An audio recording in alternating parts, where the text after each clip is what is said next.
Like and subscribe if you enjoyed. Hello everyone and welcome back to this humble abode of gameplay and memes. Today once again I return to you with more Supreme Commander, Forged Alliance Forever and another replay cast.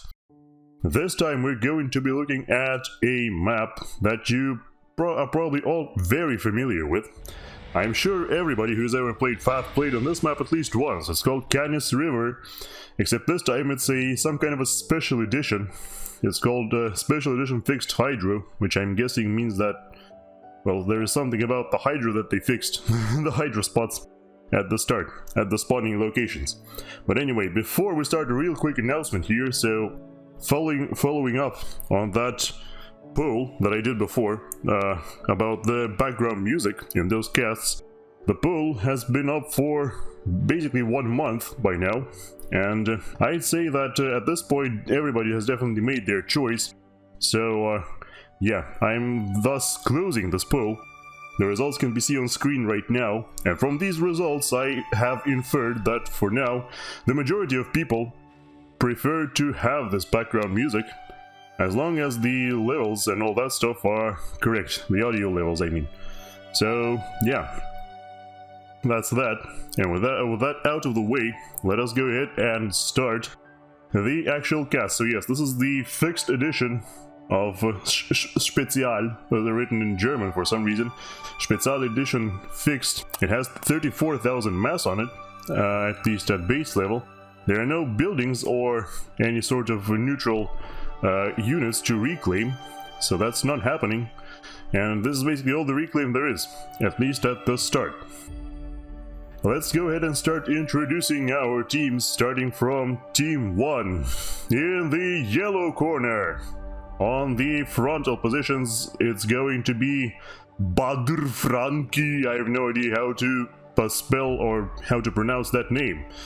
It's going to be at 1100 rank points, playing Cybran in life-given yellow, going first land. You've probably already seen from the ratings that this is going to be a Joe game, but nevertheless I think you'll be delighted by it.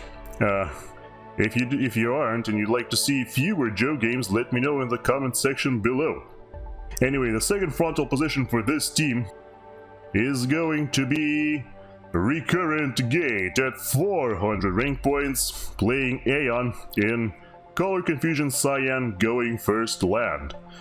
The rearguard position, the furthest from the prospective front line, is going to be dubyal or dubyal or something along those lines. Let me know in the comments below how to pronounce it properly if you're watching. Playing Seraphim at 700 rank points, wearing one of my favorite colors of this game, Road Rage Red, going first land, I think, right? Yes, they're all going first land, at least for now. On the prospective air position, I think the players in this position normally go air. We're going to have ourselves Whappo at 900 rank points, playing UEF in Power Play Purple, and going first land. And last but not least for this team, it's going to be CS_Kluj or Kluj or something along those lines, or just, I think I'm gonna be calling this guy CS, playing Cybran at 1000 rank points, wearing blues blue, going first land. So basically the Team 1, interestingly enough, has every faction on this team, which is actually not the case for Team 2, as you're about to find out in a second. So let's go ahead and pan over to Team 2 in the purple corner, or a violet corner, whatever you prefer. On the front lines are going to be the two buddies Cybeltron. It's like Cybertron, but they swapped one letter, I guess. Playing UEF at 1300 rank points, the highest rated player for this match, going first land and wearing Overbearing Ochre. And the other buddy, also another UEF player, is going to be Kishiato at 500 rank points, playing UEF, like I already said, wearing Tiger Green and going first land. In the rearguard position, it's going to be GL or GI_Joe P. Yup. Once again, no idea how to pronounce that. at 600 rank points playing Aeon in Shrinking Violet going first land. On the air position going first air, by the way, this is the first air of this game, is going to be SimpleJack. Oh yes, SimpleJack, the good old days. Playing Cybran at 1000 rank points and wearing soon-to-be fashionable winter wipeout white.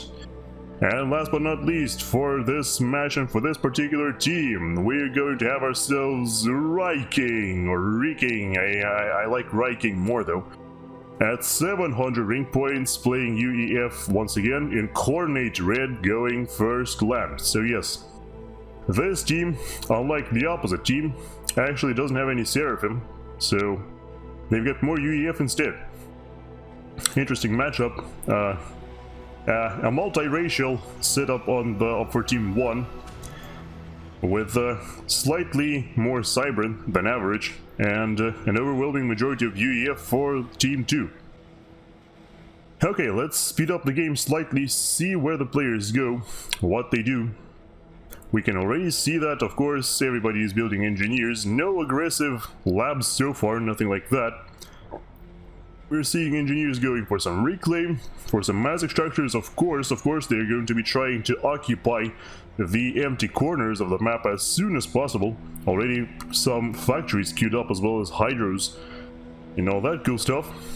The exact same thing happening on the so-called bottom lane, I guess we can call that. I'm not gonna say that because that just gives me PTSD from all my experience playing Dota 2 in the former years. Yes, we're just going to be seeing Riking occupy as much land as possible, already going for 2 factories, unlike the person at the top, whose name is, I remember it, of course, it is CS, like I said, we'll be referring to them. And there they go, I mean, this surprisingly is not the Aeon player like you'd expect to be going for lots and lots of labs, or, I guess, LOL lab for short, or LAL lab. What am I even saying anymore? Yes, this is going to be a whole host of labs being spammed out of Badr, who's playing Cybran. Usually Aeon players go for things like that because, you know, for Aeon, the Aurora tanks are kind of a little bit lackluster in comparison to the other tanks. They have a range advantage, but they have a disadvantage in pretty much everything else. So Aeon, like we see here, are usually the ones getting out labs early, but there is a good mix of labs and Auroras here. But a very surprising amount of labs out of Badr. I think they are about to engage here, so we will slow down the game slightly. Let's see if they can claim any kills on the engineers. It looks like they are, for now, just targeting mass extractor. Look at this extractor just melt. Wow. You don't normally see labs destroying mass extractors, but that is definitely what is happening right now. However, it looks like tanks are rolling in from Cybeltron as well as the commander. Most importantly, the commander, who can one-shot those labs. Actually does not one-shot Aeon labs, surprisingly, but still I think they will be forced to retreat here. There is no way they can stand up to the commander, so they just run away. Very wisely indeed. Some nifty little reclaim packages left here for Cybeltron in the forms of those labs remains, but nothing special for now. On the eastern flank, of course, the same thing, very much the same thing happening. Kishiato and GI. I'm going to be just calling this guy GI. Building up a surprising amount of power generators on the front line. I'm guessing, is he building any in the back? Well, yes. I guess GI is, or Joe, let's call him Joe because this is a Joe game after all. Joe is investing a whole bunch into power. You can see he has the highest amount of energy income out of his entire team right now. Because he's basically building it with like 4 engineers, possibly even the commander, but the commander is AFK for now. In the meantime, we've got ourselves recurrentgate, who's already done with T2 and is now going for sensors. On the opposite side of the, or not the opposite, sorry, on the other flank, or in the middle even, we've got Badr building up T2. So upgrades going all around, as you'd expect. Nano repair going for dubyal, who's already got himself a gun. So we're definitely gonna have to watch out for this commander, whatever he's going to be doing, with the Seraphim early game Rambo comp, so to speak, with gun and nano.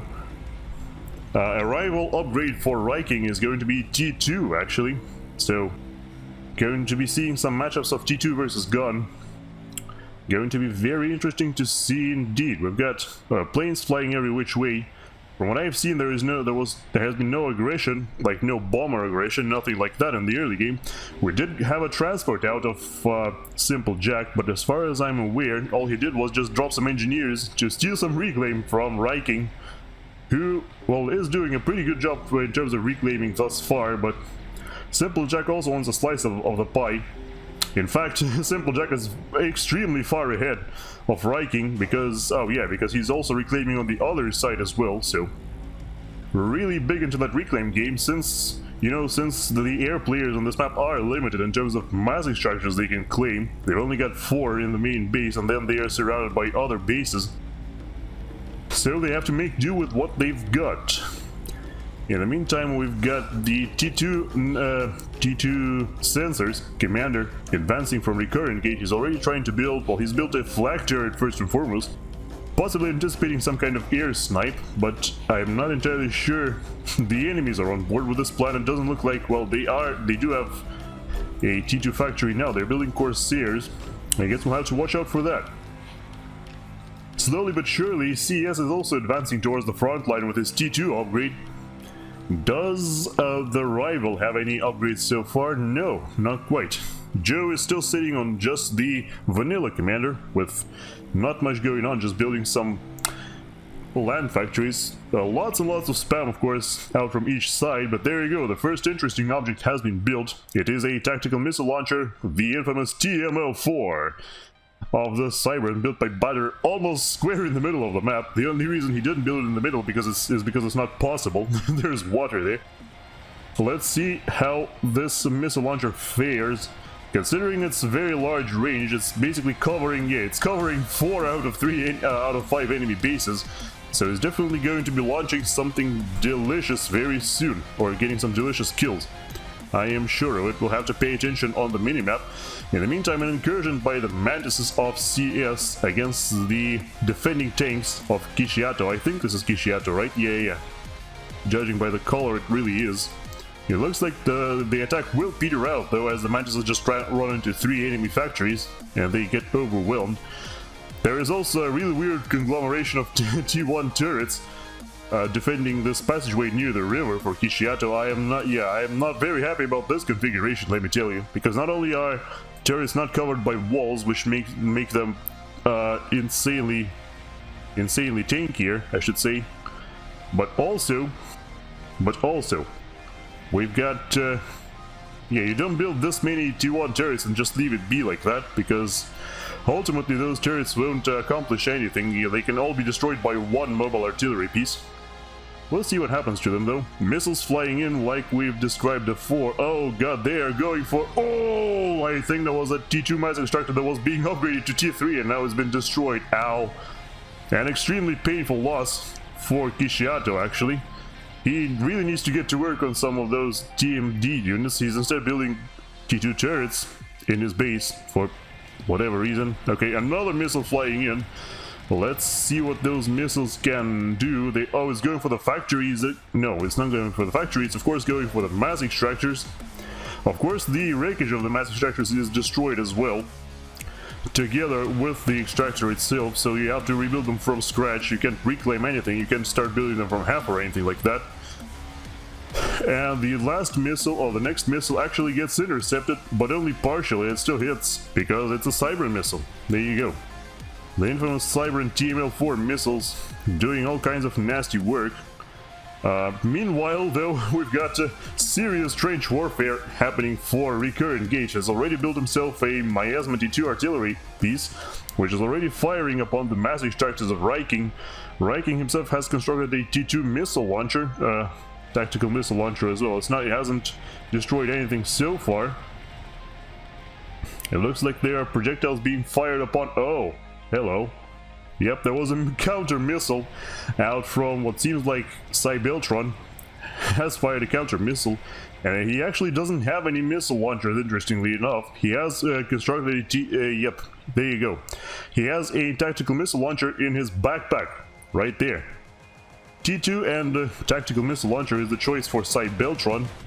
It looks like dubyal, in the meantime, has killed a fair amount of units already, 1-star veterancy. However, his health is already at 2/3, so it's kind of dubious whether he should keep pushing or maybe should retreat slightly. Already some T&D units as well for the firebase of recurrentgate, so he won't be suffering too much from enemy fire. In the meantime, we've got more TMLs going up for CS on the eastern flank. He's already shielded up, he's already built some TMD flag, a whole bunch of T2 turrets, so this position is going to be extremely hard to penetrate. Unless, of course, the enemy just builds a whole bunch of those things, artillery pieces like they usually do. This artillery piece, however, is from recurrentgate, and it's already showing very good progress. Already 1600 mass killed. For reference, they cost about 2000 mass to build, so it's getting very close to paying off here. As long as it destroys this, well, it didn't destroy anything, whatever. As long as it destroys the T2 mass extractor, that will definitely be great payoff for it already. Considering not only the income from the mass extractor, but also how much it actually would produce, or well, that's the same thing. Not only the cost of the mass extractor, but the income from it as well. A snipe attempt actually happening out from SimpleJack, so I guess recurrentgate has predicted that correctly. However, so has dubyal, and he's got so many units here, especially anti-air flak most importantly, that those corsairs and gunships don't accomplish anything, they just get destroyed for nothing. Some rival G2 fighter bombers coming out from Whappo. However, these are Janus bombers. These aren't very good at sniping.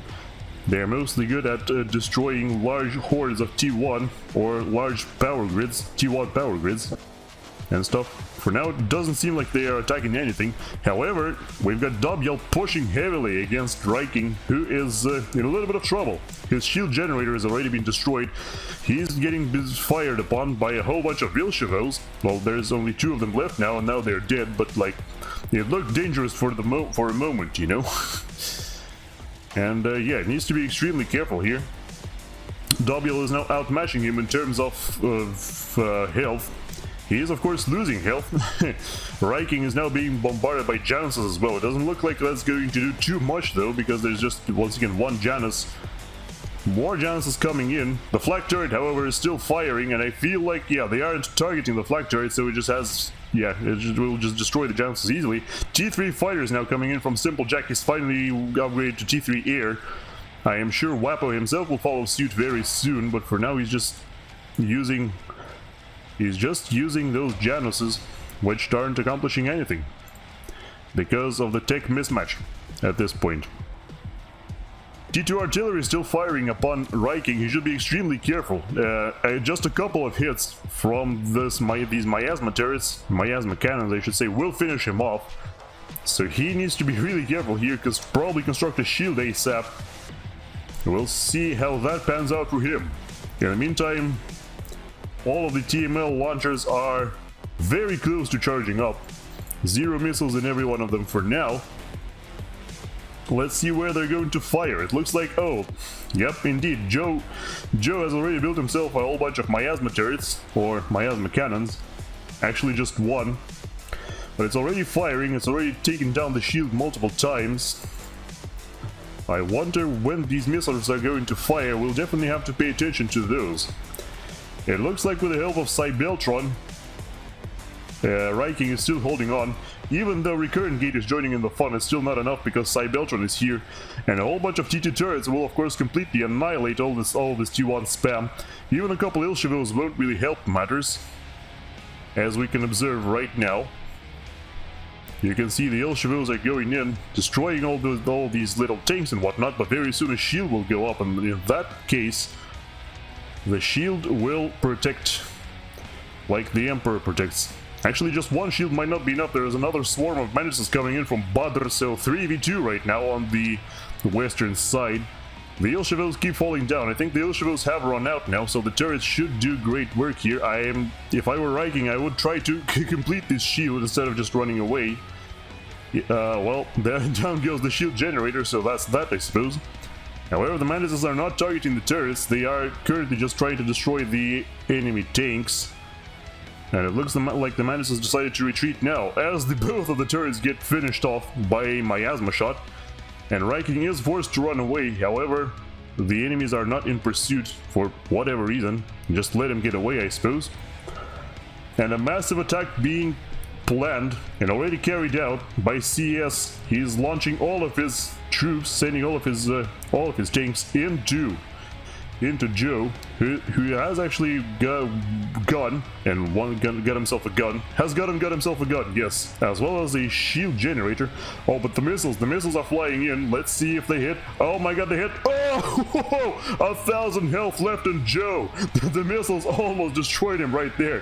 Has to run away like yesterday. Oh my goodness, that was so close. But no, it looks like he's out of the danger zone for now. He's already under some shields. More tanks coming in from Kishiato to support him. Another volley of missiles being fired. Where are they going, I wonder? It looks like they're going towards the shield. Perhaps they are trying to cut off the path of...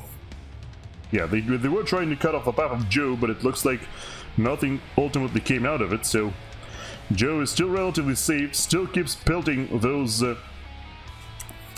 enemy positions with miasma cannons, already destroying T2 turrets. So very soon this base could fall. We just have to keep paying attention to that. I wonder how many kills Cybeltron has scored with his missile launcher. It looks like he's killed a total of 2,500 mass. You would assume that most of it is from missile launchers, so he's definitely made some good progress with that. However, missiles are flying towards him as well. Those are Aeon Serpentine missiles. Those aren't nearly as cool as the Cybran missiles, and they barely just destroy the shield and nothing else. Or destroy the shield bubble, I should say. Riking, being not being pressured by anybody, has been allowed to rebuild, already working on some clink hammers of his own to match the enemy miasma cannons.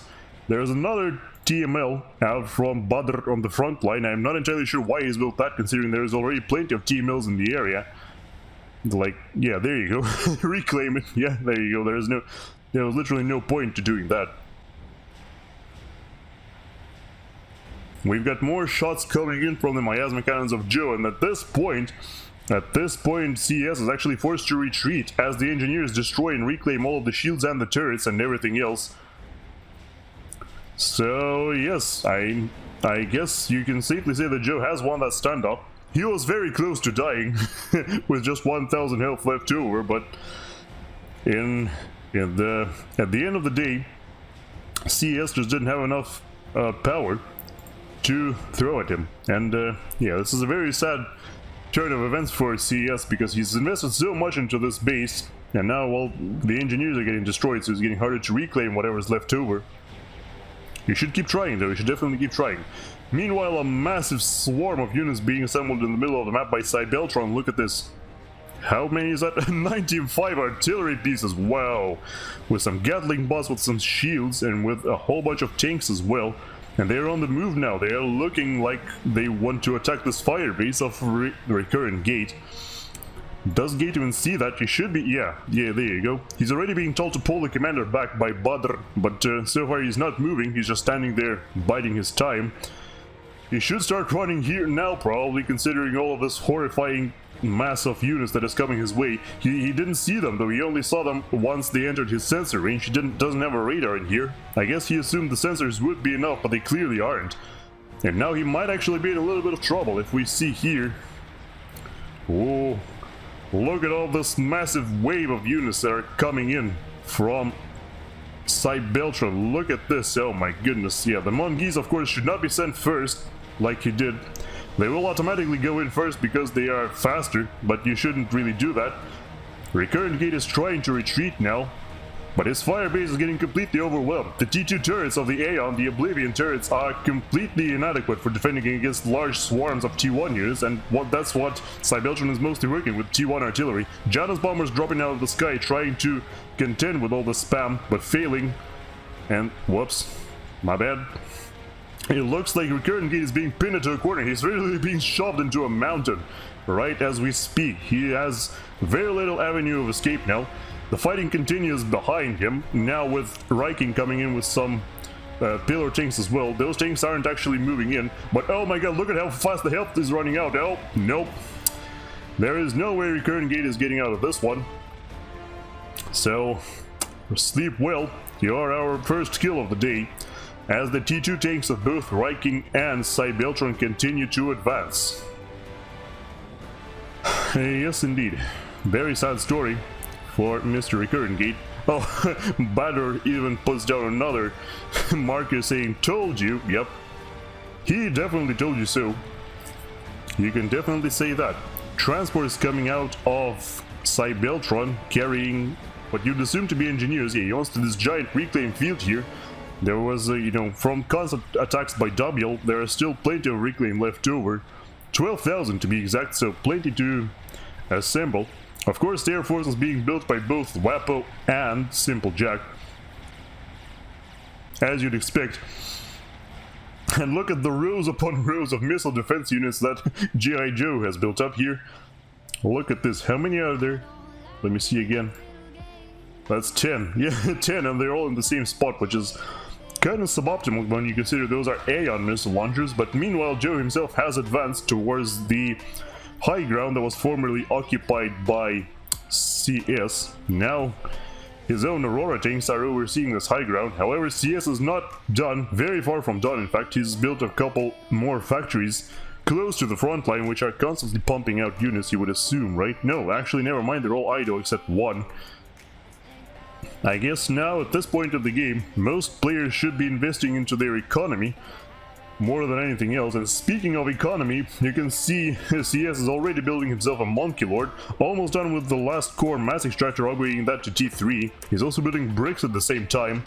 So it looks like our first experimental, as per tradition, is going to be a Monkey Lord, and CS will be the one to construct it. Also, take note of the fact that, of course, this game is not being played as full share because A, it's a Joe game, and B, it's on Canis. So yeah, those games usually don't have full share, so naturally, we're going to have the bases explode when commanders die.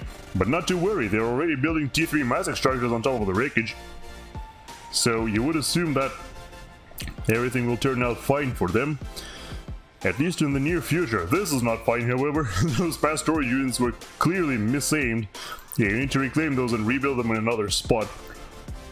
Also, this extractor definitely should be kept by this point, because there is an engineer standing right there just for this purpose. It looks like the advance of the T2 tanks has been repelled. You can see their charred remains everywhere around the forward positions of dubyal. Meanwhile, dubyal going for advanced nano repair.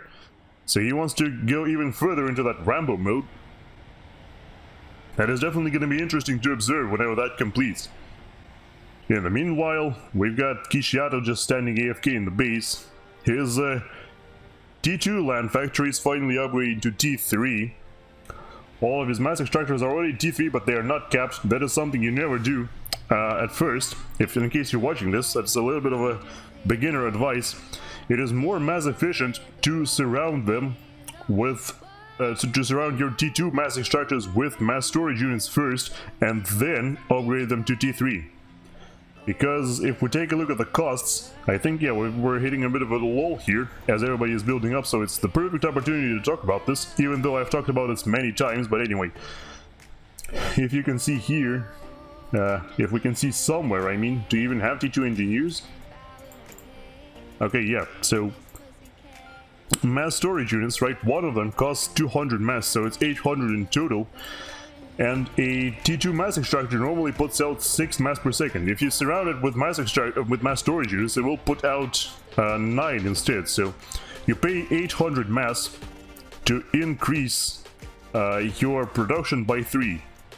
In the meantime, a T3 mass extractor costs 4600 mass and increases your yield from 6 to 18. So that's, what is that? That is, yeah, an increase by 12. And yeah, you're paying 4600 to increase by 12. You can do your math on that, you know, how much mass per second you've invested, and you will clearly see that surrounding them T2 mass extractor with those things, storage units, is much more efficient than immediately upgrading it to T3. So the proper order of upgrading your mass extractors is first build a T1, then upgrade it to T2, then if you think it's safe, surround it with mass storage units, and then, and only then, upgrade that to T3. Speaking of T3, we've got our first T3 land engagements, at least first big ones, happening on the west. Again, Titans versus Seraphim Othums. Obviously, Othums are better than Titans, but the Titans can technically utilize their mobility advantage as well as their shields to run in, do some damage, and then run back to regenerate.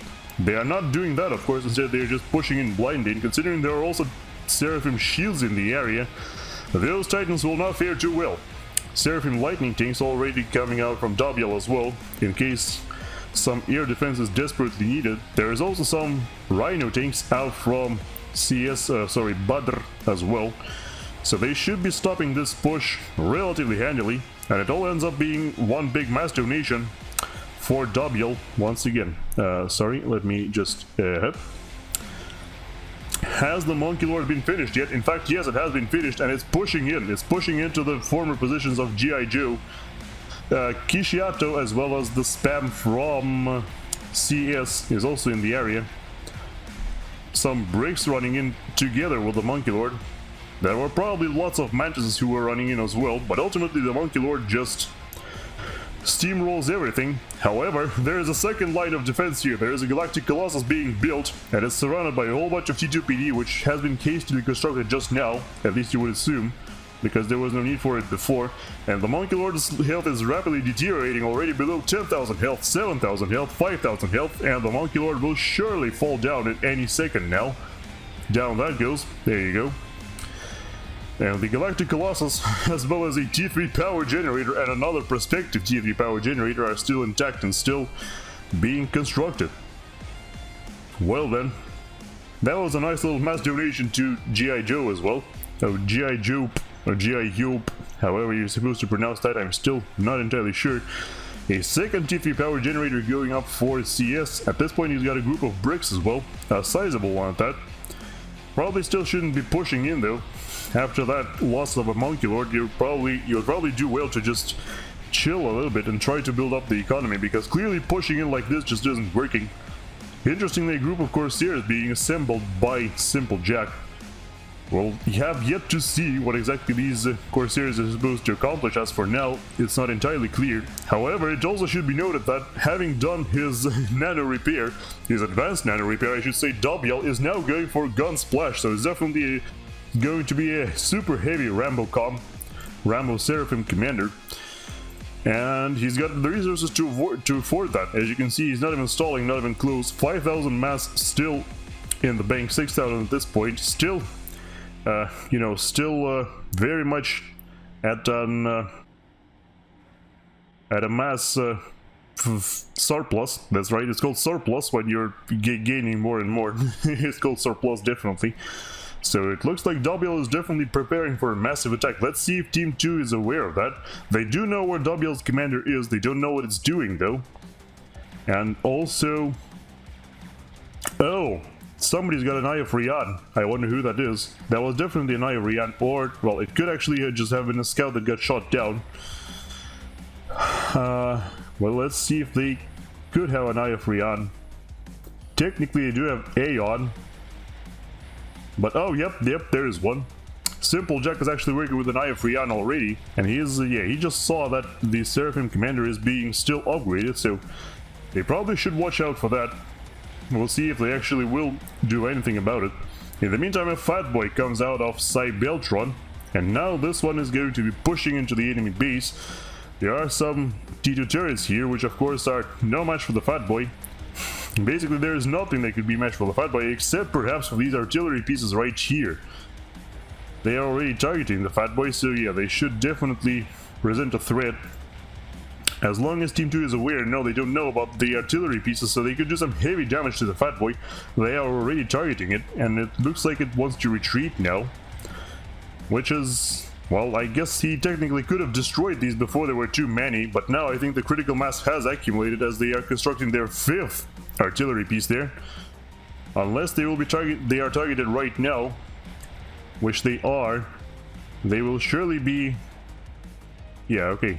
So I was gonna say the fat boy will surely be destroyed, but no. You also didn't need to not forget this is Cybran artillery we're talking about, which are extremely inaccurate. Even a big target like a Fat Boy, they will have definitely have trouble hitting that. So there you go, down go all of the artillery pieces, and now the Fat Boy has free reign once more. So we'll see how they deal with that yet. Another very large push coming from CS on the right side. This time with all the bricks, not even a Monkey Lord. That is really weird. I'm still not sure why they insist on pushing in, especially considering there is no Galactic Colossus up, which will scoop all of these bricks very nicely and completely obliterate this whole invading army. Yep, at this point there is no doubt in anybody's mind that this will definitely result in another mass donation. The Fat Boy is still reigning supreme. It is being a little bit threatened by a group of bricks that try to approach, but no. Still, those bricks definitely aren't enough to power through all of this right here. There's a whole bunch of titans and shield generators and all that cool stuff. The commander of Badr at this point is hiding underwater. He's actually not fully hidden. His head is still above the water, so I think he could be targeted by something. Not a very good hiding spot there, my dude. In the meantime, it looks like the forces of dubyal are finally on the move. Well, they seem like they should be on the move. But they are waiting. Oh, you know what they're waiting for? This right here.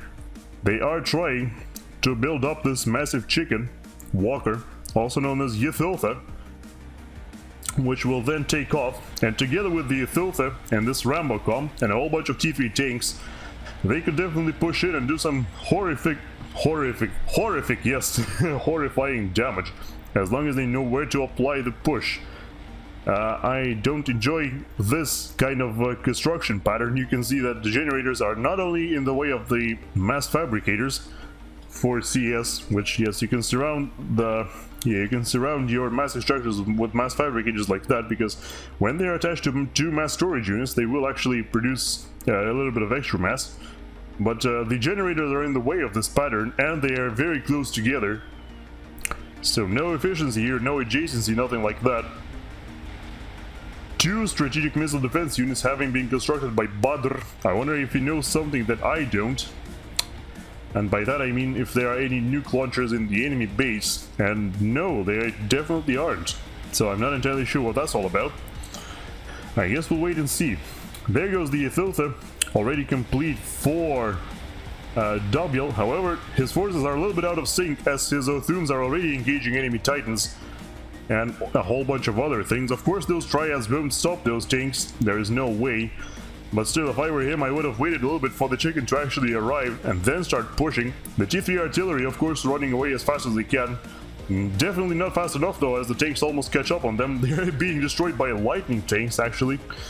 So never mind that. Even titans are running away now, because they realize that position over there was doomed.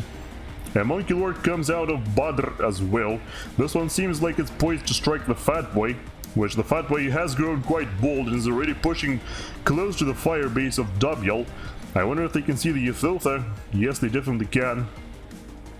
They aren't pinging that, however. They're just sort of exploring what's happening all around. The Monkey Lord could definitely just pounce upon the Fat Boy right now and destroy it. However, it looks like the Monkey Lord is not going there, but instead going along the river towards the south side. Towards the southeast, I should say. Meanwhile, the Galactic Colossus the Galactic Colossus pushing in from G.I. Joe. However, more interestingly, the Ythiltha is about to pounce on the Fat Boy. We can see right here, the Fat Boy is running straight towards the Ythiltha. I have no idea what it's doing or why. It seems quite illogical considering how fast it's getting blown up. Look, it took basically less than 10 seconds for the Fat Boy to get completely destroyed. And now, to add insult to injury, the Ythiltha is still firing upon it. It's trying to destroy the wreckage as well. Wow.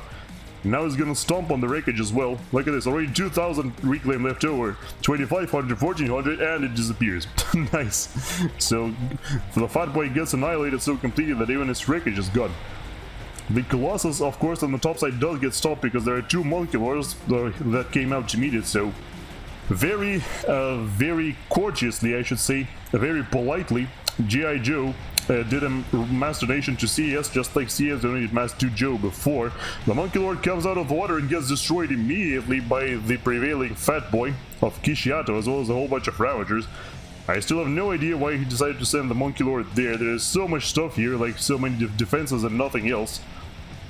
So I'm really not quite sure. Perhaps it was bad scouting on the parts of Team 1, more precisely Whappo. However, it should be noted that dubyal is now getting targeted by a whole bunch of Corsairs from SimpleJack. Look at the amount of Corsairs that is being brought to bear. Oh my goodness. Oh, ho, ho. Even the super chunky commander with 43,000 health has already lost like 3/4 of his health and is still losing more. Below 10,000 health, 8,000 health. However, the fighters fly in from Whappo and are now cleaning up the Corsairs. There are also so many lightning tanks in the area that those Corsairs are really having trouble sticking around. It looks like all the Corsairs have been shot down at this point by the prevailing air force of Whappo. So Whappo is poised for an air win, it seems like. Yeah, look at this, there's only Corsairs, more Corsairs coming in from SimpleJack, and they are actually, most of their shots are missing. Already back up to 8,000 health on the commander of dubyal, and all of the fighters are also being destroyed by the enemy lightning tanks. The Filtha in the meantime is nearby also, is being completely surrounded, but it's still having very little difficulty destroying all of the enemy force, especially considering for some reason all the shields out from, who's this again? All the shields from Cybeltron decided to bypass the Filtha and just go somewhere else, while all of the units they were supposed to be covering just get completely annihilated. Bit of a weird choice, and a massive push being prepared by both Badr and CS. Look at this, 3 Monkey Lords pushing into this heavily fortified base of Cybeltron. We've got a whole bunch of factories here, a fatboy that just got completed, and a quantum gateway and a T3 power generator. So this is a very important base for Cybeltron. That's basically most of his production and lots of his resources as well. An insane amount of resources has been invested into it. However, now it seems like everything will be vaporized in a very short order by these Monkey Lords. By these 3 Monkey Lords. Corsairs come down from the skies, of course, to stop them. That's a surprising amount of Corsairs that SimpleJack is still being able to bring to bear, considering how many of them got destroyed. However, the fighters from Whappo are still in the area and still destroying them. The 3 Monkey Lords still keep going. All of the Monkey Lords are still standing. One of them is about to fall down, but they should definitely finish off the Fat Boy before they do. All of the production facilities have been destroyed. The power generator, the quantum gateway, I think they destroyed the support commanders that came out of the gateway as well. The Fat Boy is still running. The last Monkey Lord standing is about to fall down. It destroys the power generator. The generator explodes on the Fat Boy, but the Fat Boy is still alive. Come on, finish off the Fat Boy. No, it doesn't manage to finish off the Fat Boy, which gains 2-star veterancy immediately, and is still very much looking like it could present some trouble. A 4th Monkey Lord coming in from CS. But looking at how little stuff there is left over from the Team 1 that is pushing in, I don't think this Monkey Lord will accomplish too much anymore. Yeah, it looks like this Monkey Lord will just be purely a mass donation. Completely unnecessary, but yeah, so many Ravagers and a Fat Boy, and probably more Corsairs coming down very soon. However, it should be noted that another push is happening on the southern side. The Filthy is actually pouncing upon the commander of Riking. It's about to strike. Oh no, Riking losing health quite rapidly. He has no health upgrades besides the T2, and down he goes. The chicken has basically destroyed this entire base already, because Riking has gone down. The chicken falls down, doesn't actually go any further. It does not manage to target the facilities of SimpleJack, most notably the air production, but the chicken has done his damage, has destroyed an entire enemy base by destroying the commander, and the commander of dubyal is already back up to full health. 4-star veterans is 46,000 health. Gun splash still operational. An extremely chunky and powerful commander. Those Corsairs definitely won't be enough to stop it. And I think at this point, Whappo is still controlling air, although if we look closely, well, SimpleJack does have much more air units in general, but most of these are Corsairs, so it could still be troublesome. Some Percivals trying to cross the river, run into the Fat Boy. I have no idea what those are trying to do. There's just 2 Percivals. Also, for some reason, they are being sent by Whappo, who should not be building them at all, actually. A megalith being constructed by CS, almost finished. He's basically making a megalith production facility here. Another 2 megaliths already queued up. Of course, the latter one is never going to get started because it's on top of an allied facility, but otherwise, good idea. Strategic bombers now being sent out by Whappo to target yet another galactic colossus out from G.I. Joe. I guess Joe is just going to be building colossi for the rest of the game. let's see. So the fire base in the east, which has his land headquarters, is not building anything actually. Well, no, it is building redeemers, I suppose. A whole bunch of redeemers are following the GC as they should. However, they are lagging a little bit behind. I guess the GC is just faster. Meanwhile, in his main base, oh, never mind, we've got a what? Whoa, well, that's ambitious. Yeah, Joe has already started work on a salvation. It's not being built by anything right now though. It's currently decaying. Should probably be building it with like one engineer at least, unless you've reconsidered, in which case you should just reclaim it. The megalith comes out of the base to face the GC. It looks like the GC will be forced to run away here, which it's very easy to do actually. The GC can very easily outrun the megalith, and it probably should. Meanwhile, another megalith out from Badr, so yeah, both Badr and CES are basically doing the same thing. However, would you look at that, the commander of dubyal has lost all of its supporting units and is now being blasted by a fat boy. But as you can see, all that's doing is just tickling him. He's just shrugging the entire fat boy barrage. He's dodging a whole bunch, but whatever hits him doesn't actually do any lasting damage, as he is still at 44,000 health. The fat boy is having lots of trouble actually destroying this commander. Honestly, I think this commander just walk all the way back to base and it will be completely fine. The fat boy of Kishiato, in the meantime, in the middle, is facing an enemy megalith. That is not a very favorable matchup by a fat boy, let me tell you. Shocker bombers coming in from SimpleJack. Interesting why he's building shocker bombers, not revenant bombers. Not entirely sure. A whole bunch of gunships come out from SimpleJack as well. These gunships won't do anything to the commander, of course. However, the shocker bombers might, or not. Well, you know, there is so much anti-air that even though SimpleJack is definitely controlling skies now, it looks like another air fight, but this time Whappo will definitely lose very handily because of an overwhelming amount of fighters from SimpleJack. It looks like, you know, a few strategic bombers won't do too much harm to the commander still.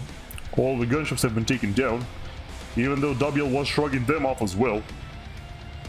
This other fat boy is about to get destroyed by another chicken though, as long as the driver of the chicken actually pays attention. Wow, okay, they actually see everything because of, yep, there you go, there's a soothsayer out from Badr in the area, and that soothsayer sees everything, sees the fat boy. However, the chicken is not attacking the fat boy, it's rushing towards the commander for some reason. It looks like the aircraft from SimpleJack are landing, allowing dubyal's commander to target them. Dubyal at this point has 50,000 health, 5-star veteran commander, cannot gain any more health from veterancy, and he's still getting pelted by strategic bombers, so he could definitely be in lots of trouble. The chicken was just standing still, now it's finally walking towards the fat boy.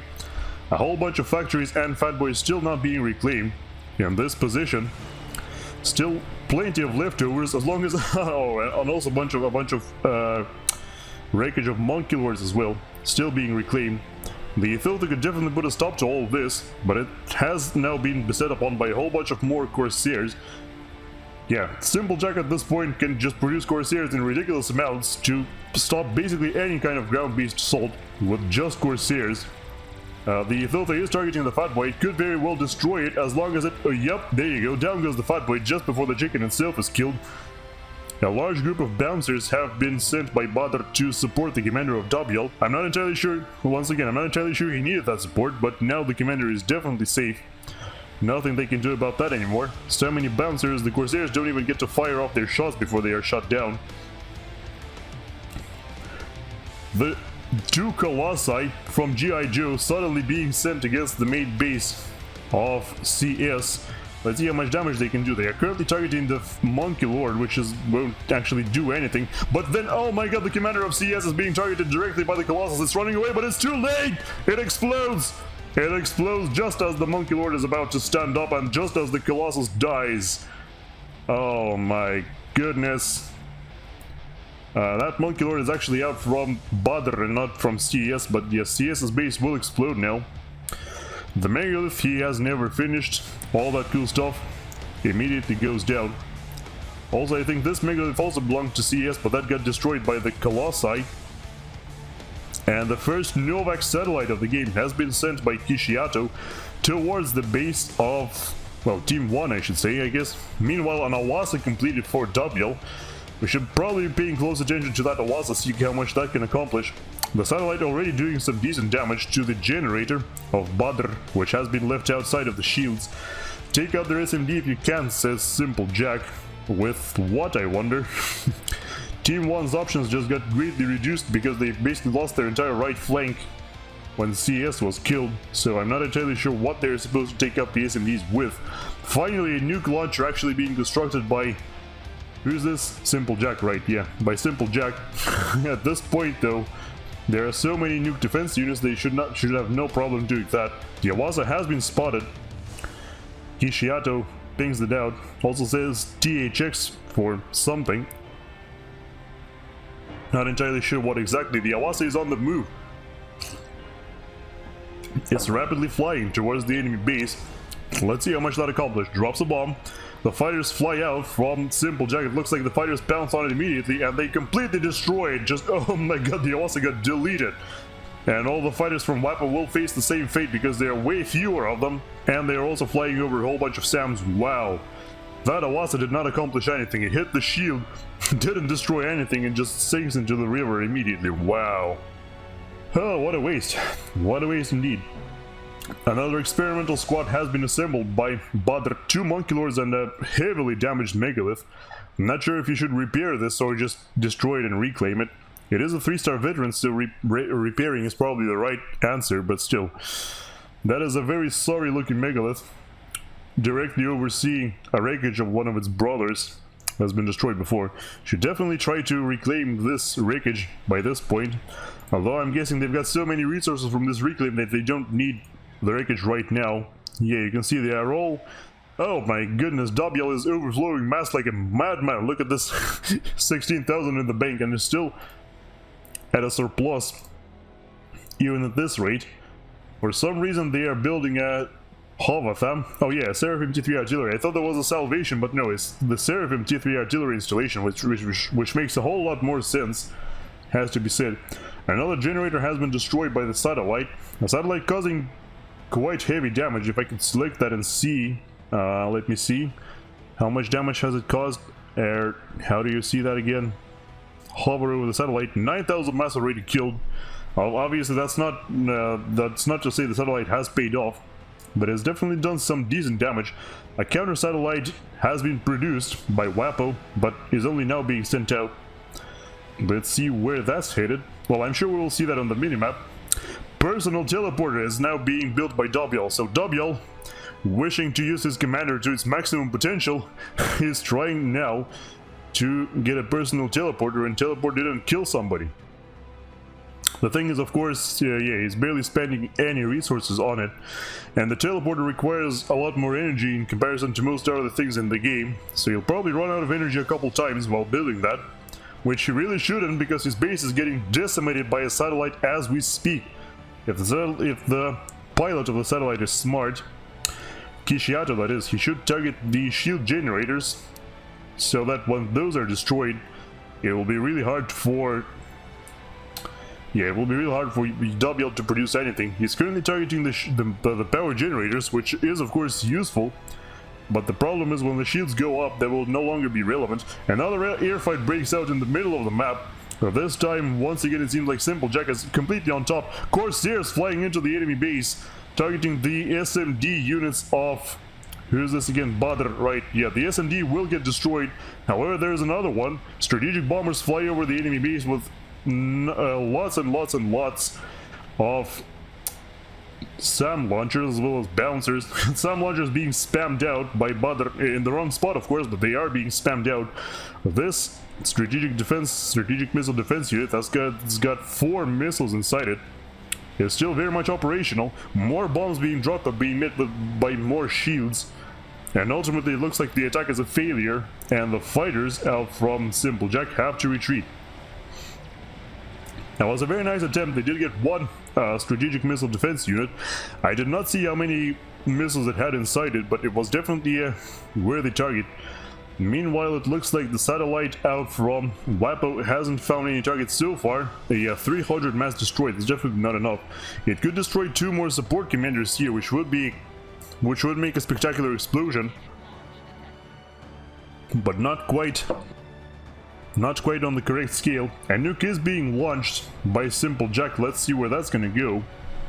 I unfortunately did not see the targeting reticle when that appeared. It looks like it is being sent towards the commander of dubyal. Oh no! The commander is still stuck in place, still building that teleporter all this time. The missile is flying in, but it gets intercepted by that one missile defense unit that Team 1 currently has. Do they have any more? Well, I surely can't see anymore, so yeah, this sole missile defense unit for Team 2, which is being built up super heavily, assisted super heavily by a whole host of engineers out from Badr, is currently what's holding this base together, because thanks to that, they just prevented a disaster where the commander of dubyal could have died. Oof, White is there. Loof, White is there. Oh, finally some targets found by the satellite of Whappo. Power generator is getting deleted. Already some large explosions destroys an air factory. Obviously that's a support factory, so not too much spent, not too much lost. It could cause another chain reaction if it targets this generator though. Let's see if that targets it. No, it targets the other generator, trying to cause a chain reaction from the other end. And that fails because the shields are back up again. Another missile being sent. Meanwhile, a massive explosion in the middle of the map. Not entirely sure what caused that. I guess we'll see in a second. And yet another missile gets intercepted because it was probably just on the edge of the defense unit's radius. Yep, there you go. It went through like here. That's when the counter missile was launched. Ow, that hurt. 2 nukes sent and, just over the edge. And both times slightly off. Ever so slightly. A large resource facility being constructed by dubyal as well. A whole bunch of mass fabricators and power generators. Speaking of mass income, I realize it's a little bit too late at this point because a few people have died already. But it looks like both teams are still going relatively neck and neck in terms of mass income. You can see, yeah, 1200 versus 1100 mass per second. Very nicely done, keeping up with each other.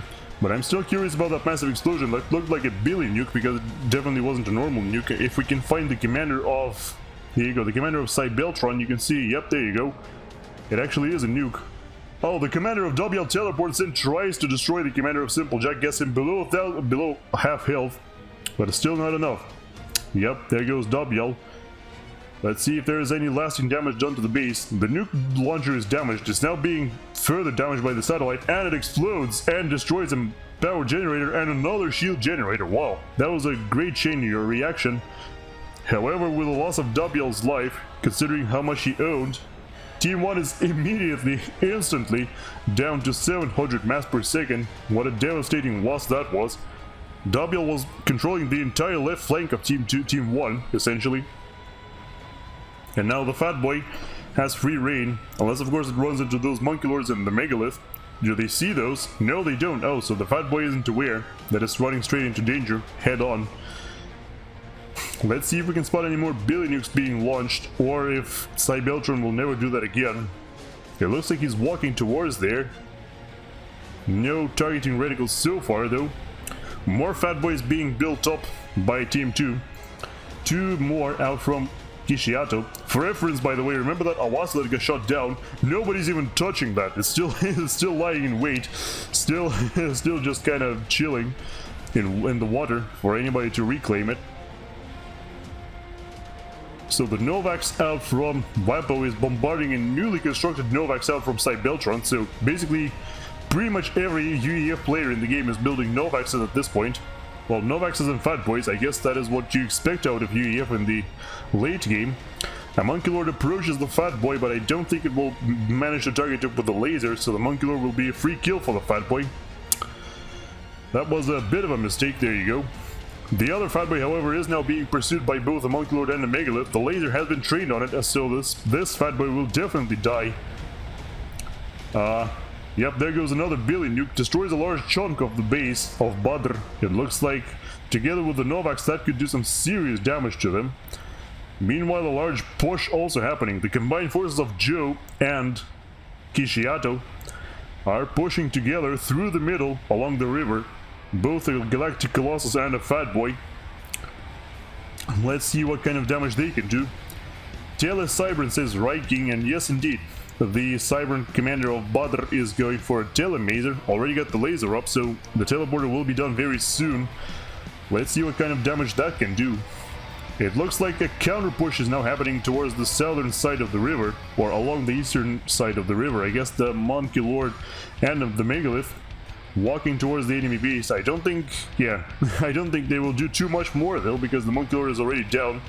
Yeah, the Megalith is reduced to 20,000 health. Let's focus on where the commander of Badr will be teleporting, because I'm sure he will be teleporting, right? Yep, there he goes. He is teleporting. He is clearly seen by the enemy team. They know he's teleporting. Where is he going? He is going. I can't see where he's going. Unless he cancelled? Did he cancel? No, he's still going somewhere. Let's see where the teleporter... Oh, yep, there's the teleporter marker. He's going to emerge right here. It doesn't seem like Team 2 is aware where he's going to emerge. And there aren't many defenses. Oh, never mind, there's a whole bunch of Cerberus turrets everywhere. I don't think he will accomplish anything, sadly. Oh my goodness, he got completely dismantled by a whole bunch of Ravager Hailfire from the northern side. Yep, those Ravagers sure put a serious dent into him. And now this massive nuke defense unit will go down as well. The Galactic Colossus is rampaging through the enemy base. It overtook basically everybody and is now at 30,000 health, still going. It's targeting... I assume it will be targeting the commander. I can't see that though. Oh, the commander is on the western edge of the base. It's being currently targeted by one satellite. The satellite's got 30,000 mass killed. That was a super efficient satellite indeed. The Colossus is reduced to 1,000 health and it finally falls down to all the Ravager fire. Yeah, 2 can play that game of Ravagers, you know. The problem is, where does Whappo's commander go exactly? He's still being destroyed by a satellite. For some reason, instead of walking towards his own base, he's walking towards a whole bunch of enemy spam. I'm guessing at this point he's given up on life, and so he will just walk towards the enemy and face death with a relative dubious dignity. Yeah, the missiles of course can't hit him, those spearheads aren't doing anything. However, the Percivals are there now. As you can see on the minimap, strategic bombers are now also flying towards the commander. However, I don't think those bombers will be necessary as the commander explodes, spectacularly ending the game. Alright, so yep, that was the game. And there is also a desync for your viewing pleasure.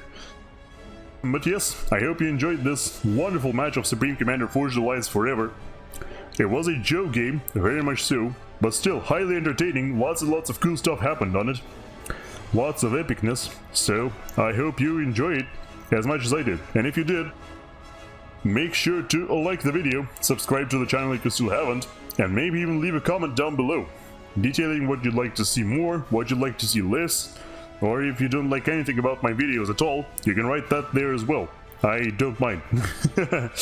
But anyway, this is all I've got for you for today, so goodbye, take care everybody, and I hope to see you soon again on the battlefields of the future.